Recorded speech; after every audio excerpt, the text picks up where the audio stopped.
आपके मुख के इस तेज से हम स्वयं को एक और भी क्षण दूर नहीं रख पाए प्रिय। कितना तेज, कितनी पवित्रता है आपके भाव में। आपके इस तेज की किरणों से संसार में सुख और वैभव फैलता है। कैसे बना रहता है आपका ये तेज? आपके प्रेम के कारण। प्रेम की परिभाषा क्या होती है, कोई आपसे सीखे।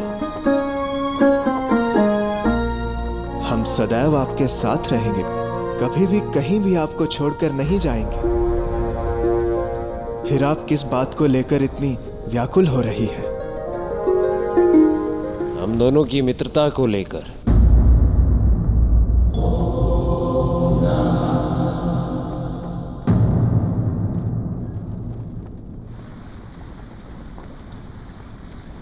अर्थात? एक भयानक दृश्य, आप दोनों एक दूसरे के विरुद्ध, किसी बहुत बड़ी विपत्ति का संकेत। आपका सुदर्शन चक्र और महादेव का त्रिशूल एक दूसरे के विरुद्ध। संभव ही नहीं है देवी। नारायण और महादेव भला क्यों एक दूसरे के विरुद्ध होंगे? फिर इस दृश्य का क्या तात्पर्य है प्रिय, जो हम दोनों ने देखा?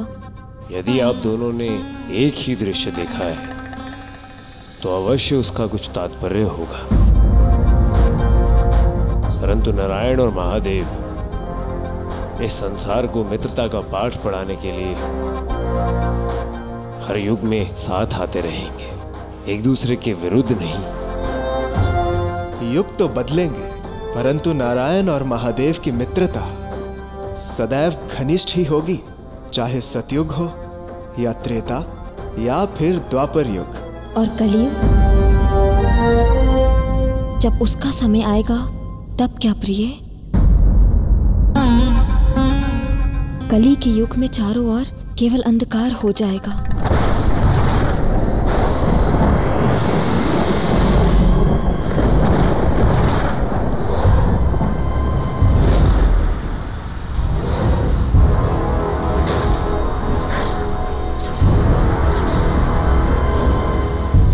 कली का युग आने में अभी बहुत समय है। मैं कली शीघ्र ही आऊंगा, कलयुग लेकर आऊंगा। चुप रहो! कितने वर्षों से एक ही बात कहे जा रहा है, कलयुग आएगा, कलयुग आएगा। महादेव और नारायण ने सबका समय निर्धारित कर रखा है। कलयुग को तो हम दोनों ने मिलकर सहस्र वर्षों के लिए अंधकार में बंदी बनाकर रखा है।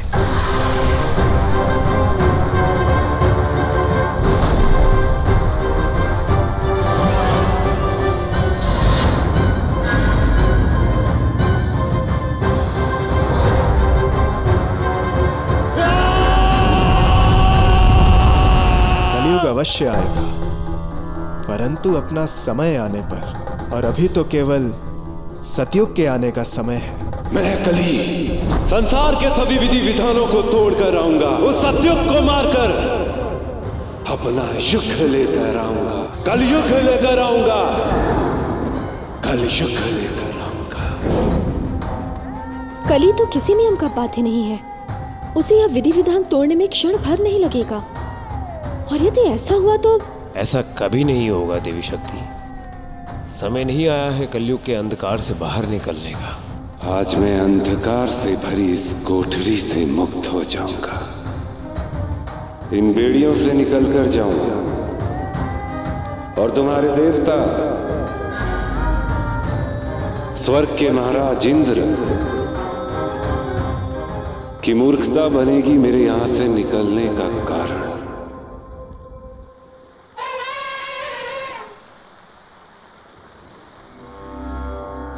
कौन से फूलों की सुगंध है ये?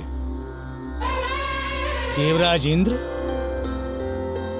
क्या खोज रहे हैं आप?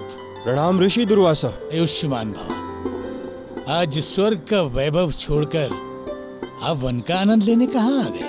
मैं तो अपने स्वर्गलोक में बैठ प्रसन्नता पूर्वक नृत्य का आनंद ले रहा था ऋषिवर, परंतु मेरा ये ऐरावत मुझे इस वन तक खींच लाया। और यहाँ आने के पश्चात इस मनमोहक सुगंध ने मेरा हृदय प्रसन्नता से भर दिया है। ओ, तो महादेव के मित्र और मेरे प्रिय नारायण और उनकी इस प्रिय पारिजात फूलों की इस माला ने आपको भी मंत्रमुग्ध कर दिया। मेरी ओर से आप इस माला को आप अपने सत्कार के रूप में स्वीकार करें। पारिजात फूल, परंतु ऋषिवर, ये साधारण से पारिजात फूलों की माला मेरे किस काम की? इस फूलों की सुगंध ने मेरे ऐरावत का मन भी मोह लिया है। ये साधारण सी माला मैं अपने ऐरावत को समर्पित करता हूं।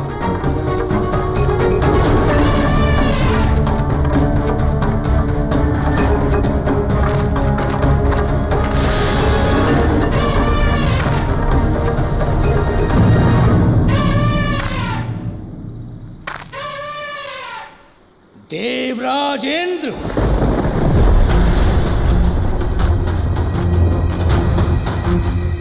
आपका ये दुस्साहस मेरे प्रिय नारायण की सबसे प्रिय पारिजात फूलों की माला का ये अनादर। परंतु ऋषिवर, हमने कहा। बस, बहुत घमंड है ना आपको अपने देवताओं का राजा होने पर। ये घमंड ही आपके पतन का, समस्त देवताओं की शक्तियों का अंत भी बनेगा। मैं ऋषि दुर्वासा, महादेव का भक्त, आपको श्राप देता हूँ।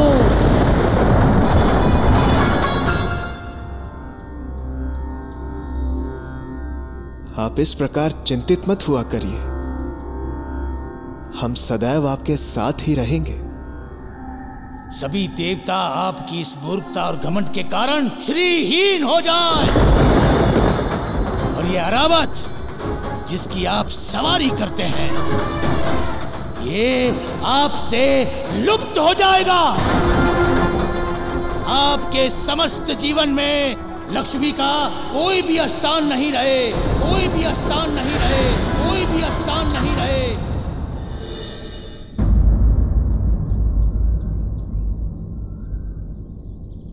प्रिय,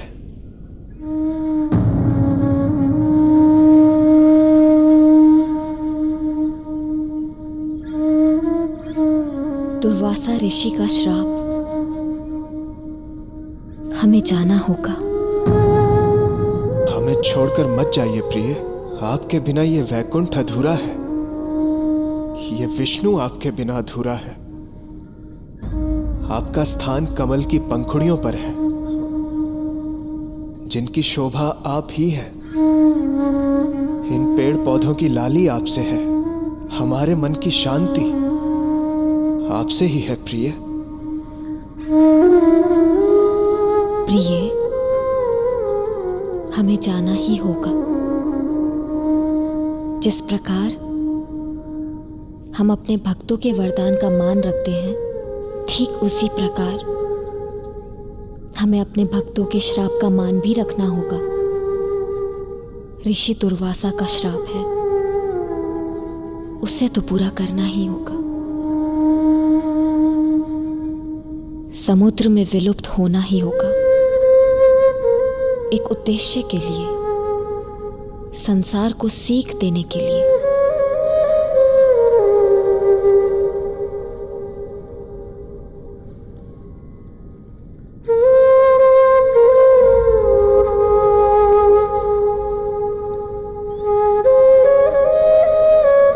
हम आपके बिना अकेले हो जाएंगे प्रिय। आप अकेले कहाँ हैं प्रिय? आपके मित्र महादेव, वो है ना आपके साथ, आपका ध्यान रखने के लिए। हम जानते हैं आप देवताओं को समस्त संसार का सुख और वैभव लौटाने के लिए और अपने प्रेम के लिए हमें शीघ्र ही लेने आएंगे। और यदि आपका मन विरह की अग्नि में जलकर क्रोधित हो जाए तो हमारे पदजनों का स्मरण कर लेना। आप आपका मन शांत हो जाएगा।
कहा था ना मैंने,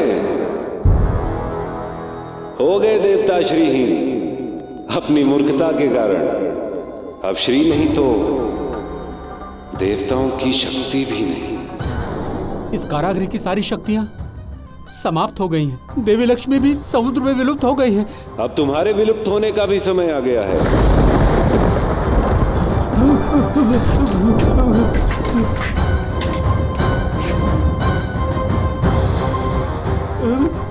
हे कलयुग, हमें मत मारो, प्राणदान दे दो। कल मैं कहा तुम्हें मारने वाला हूं।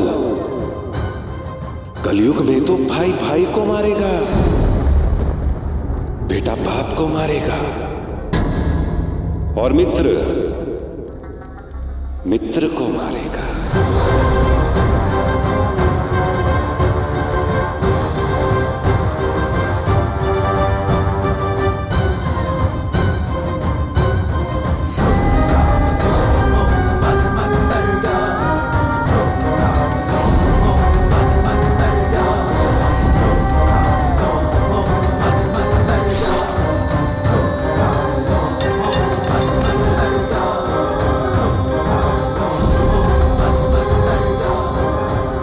अकेले कहाँ है प्रिय?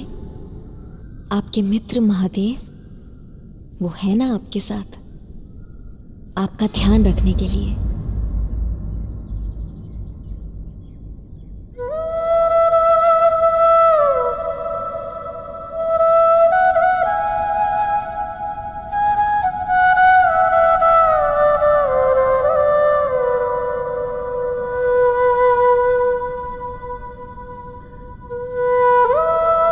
इतना प्रेम, एक दूसरे को इस भांति समझना कि नारायण के बिना कुछ बोले ही महादेव उनकी पीड़ा समझ गए। ये तो एक दूसरे के पूरक है ब्रह्मदेव। अब मैं समझी ब्रह्मदेव, आपने मुझे क्यों कहा था कि कथा सुनने के बाद मुझे मेरी पहेली का उत्तर मिल जाएगा। मैंने बूझ ली अपनी पहेली। ये एक फल इन दोनों के लिए पर्याप्त कैसे है?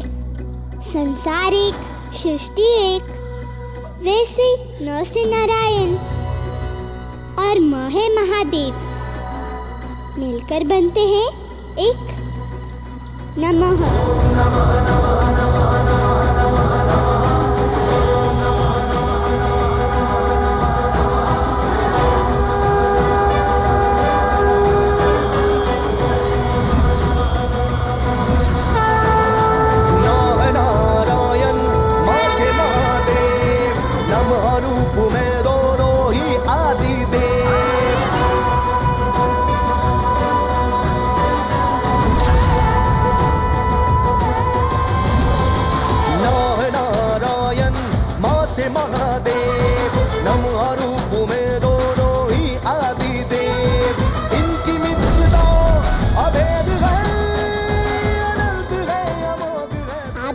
मित्रता को इस सृष्टि का प्रणाम। मेरा ये भोग स्वीकार करें नमः।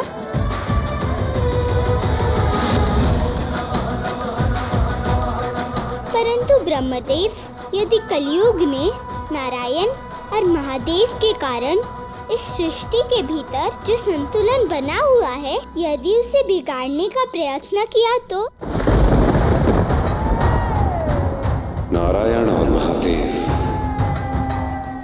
इतने वर्षों से तुमने मुझे इस अंधकार में बंद रखा, किंतु अब कली आ रहा है अपना युग लेकर, कलयुग लेकर, कलयुग लेकर। कली की बारी आई, अब कलयुग होगा स्थायी।